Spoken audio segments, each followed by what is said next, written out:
Case File 68. Bay City, Michigan. Just after midnight, and officers are about to spend the better part of 10 minutes trying to talk a man out of a car, a man holding his own 1-year-old son the entire time.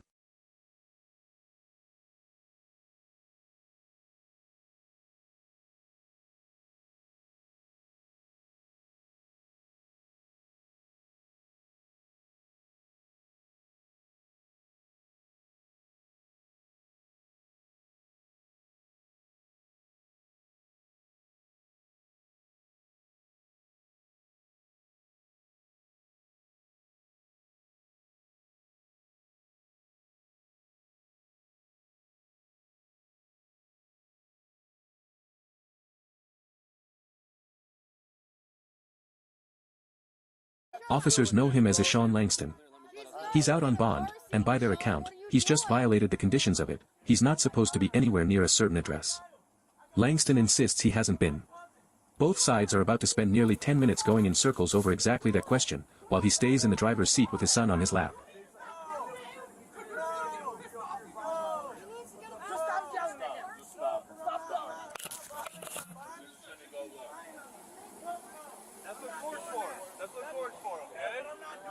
Ishan, listen. I'm not doing that.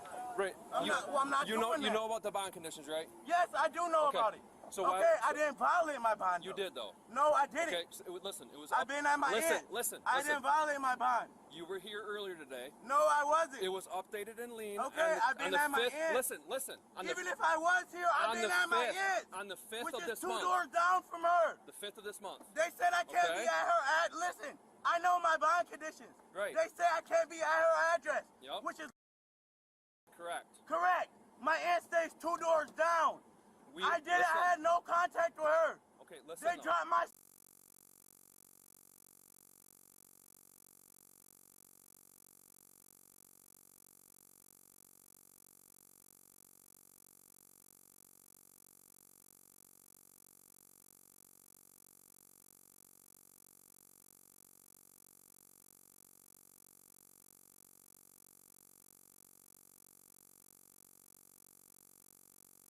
That's not a man negotiating. That's a man telling officers, in plain language, what he's willing to do if this goes further, with a 1-year-old still on his lap. You guys, all of you guys need to go inside right now. Okay?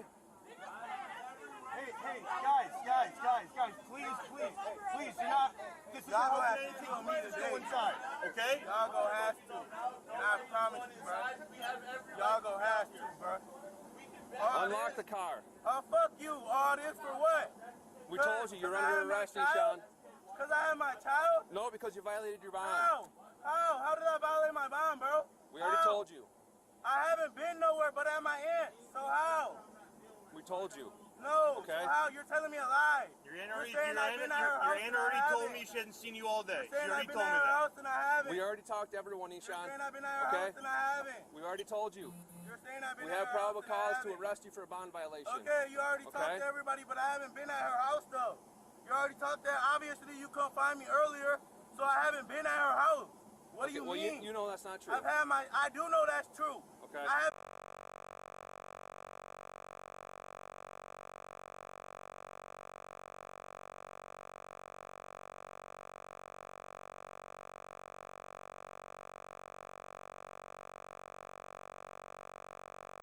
He denies it in the moment. But by the time this ends, that's exactly the word investigators use in their own account of the arrest. You're telling me a lie. You're telling me I've been in her house. You were. How have I been in her house? We talked to the witnesses. You You guys were there. came earlier. You guys came earlier. And they told us you were there. I see you That's guys. probable cause. No, but listen. I'm going to break your window. Are you going to unlock the door, yes or no? I'm about to break your window. Are you going to unlock the door or I'm going to smash your window open? And then you have your son. Are you going to unlock Think about it? that. Because you're putting my son in danger. I'm going to smash your window open. Then unlock it. Then unlock the door. Unlock the door. Then unlock the door. Or I'm going to smash your window open and we're going to pull you out. I'm going to tase you first, and then we're going to drag you out. I'm telling you. I'm telling you. No, you guys. You don't have a choice. No, because listen. You don't have a choice, Ishan. There's nothing to listen to. We're done. I understand that, but you're telling me that. You don't understand it. Yes, I do. Because you're still holding your kid. Put your child down and open the door. Listen. Open the door. Can you just listen? No. Open the door, yes or no? Like literally. I'm Are trying you to going obey to this open shit, the door? bro. I'm trying to obey this shit. Are you going to Like, open the I'm door? not-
Both officers are treated and released, their injuries described afterward as minor, all things considered.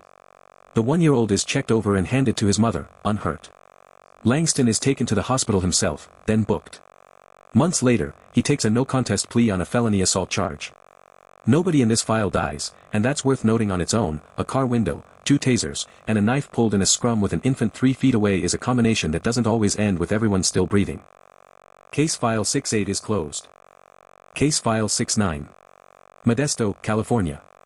A SWAT team breaches a house to serve a search warrant, and within seconds, one of their own is on the ground, shot in the stomach. The man on the other side of that door is Jesse James Brooks, 42. When the team breaches, he opens fire. Modesto Police Department, if anyone else is inside, come to the door now and make yourself known.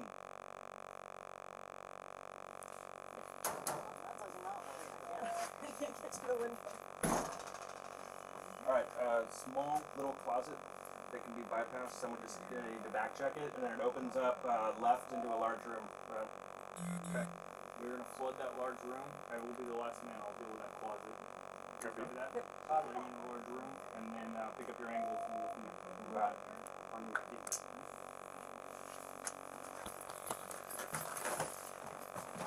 They're up behind.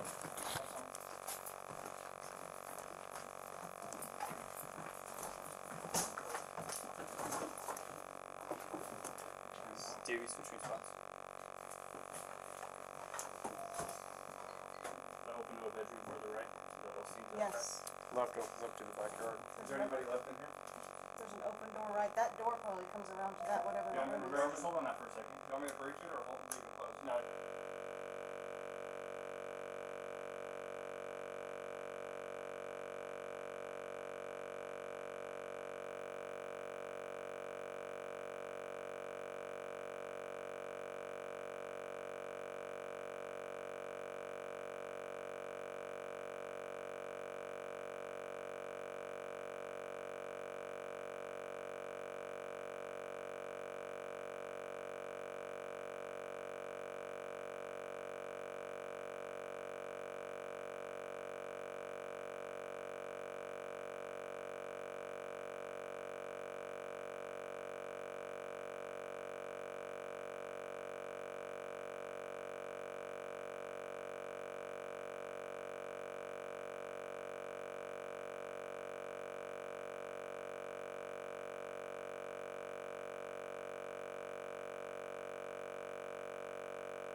The officer they're calling for is Michael Rokitis. The bullet hits an artery in his abdomen. He goes into a coma for 14 days and loses his right leg, and he survives it, and eventually goes back to work. Brooks is shot too, in the exchange, and also survives. He's later sentenced to more than 180 years in prison. Nobody in this file dies. That's not a given in a room where gunfire is being exchanged at close range through a doorway. It's the outcome of a lot of trauma surgery and, by most accounts, a fair amount of luck. Case file 69 is closed. Case file 70. Burlington, Vermont. An officer locates a man with an outstanding warrant, and within a minute, that man has a hypodermic needle in his hand.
Officers identify him as Aaron Montgomery, 35.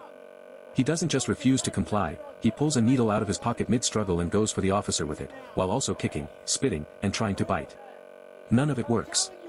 He's cuffed.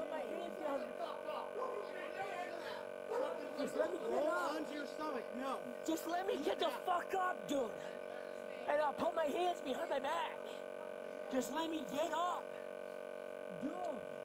Roll onto your stomach. I can't fucking roll into my fucking stomach. Listen to what I'm saying. Dude, just let me up. Listen to what I'm saying. Dude. Listen to what I'm saying. Dude, I'm gonna roll you on your side. Dude. I'm gonna roll you on your side. Put your hands behind your back. Dude. Put your hand behind your back. Motherfucker, dude, stop. Do it now. Look at this. Bro, you don't have to be like that. Just pick me up and I'll go fucking play. Just pick me the fuck up, dude. Burlington's police chief went on record afterward calling the officer's conduct professional and within use of force policy, which matters here, because a man trying to stab you with a needle is exactly the kind of claim that invites scrutiny of whatever happens next. In this case, what happens next is a cuffing, not an escalation. Case file 70 is closed. Case file 71. Downtown Juneau, Alaska. A man is rambling, agitated, holding a knife, and for the next 15 minutes, officers try everything short of force to end this without anyone getting hurt.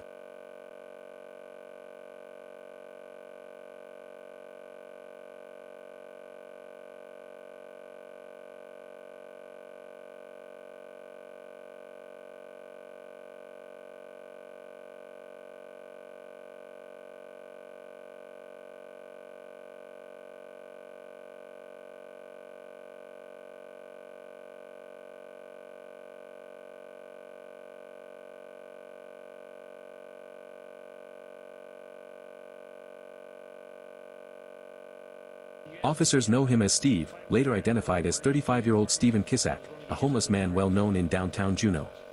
What follows is close to 15 minutes of negotiation. Less lethal rounds are used first. None of it gets him to put the knife down.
He tells officers, at one point, that he thinks he's going to die. Moments later, he moves toward them, still holding the knife. A Juneau police officer and an Alaska wildlife trooper both fire. Stephen Kissack is hit 3 times. He dies at Bartlett Regional Hospital. State investigators reviewed this shooting and ruled it legally justified. Less lethal force was tried first, verbal warnings were repeated for minutes before a single shot was fired, and no charges were filed against either officer. None of that makes this an easy file to include. A homeless man in a mental health crisis is dead, and the footage doesn't resolve the harder question of whether 15 minutes was enough time, or whether it was ever going to end differently. We're including the official conclusion because it's the factual outcome, not because it's the only way to see it. Case File 7-1 is closed. Case File 7-2, our last file tonight. Vidor, Texas, just before 2 in the morning. 2 officers get to a bedroom window blocked by an air conditioning unit, and get 2 boys out of it less than a minute before that room is fully engulfed.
Officers Michael Stevenson and Ashton Moss are the ones who get to that window first. Both boys, 7 and 9 years old, are checked over on scene and walked to an ambulance. Smoke inhalation, treated, nothing worse. You don't want to sit in the car? Okay, look, let's sit right inside of there, okay? Yeah, y'all sit in there because the fire trucks are coming down. But hey, we're going to walk into the ambulance over there on the curb, all right?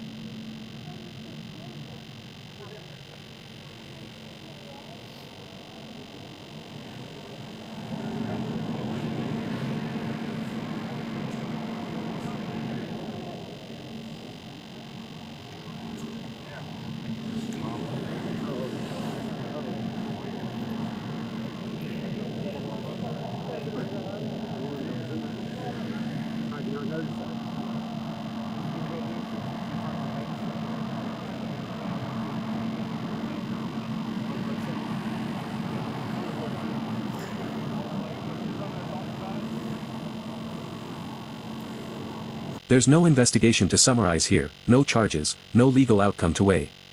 Just 2 officers who got to a window before a fire did.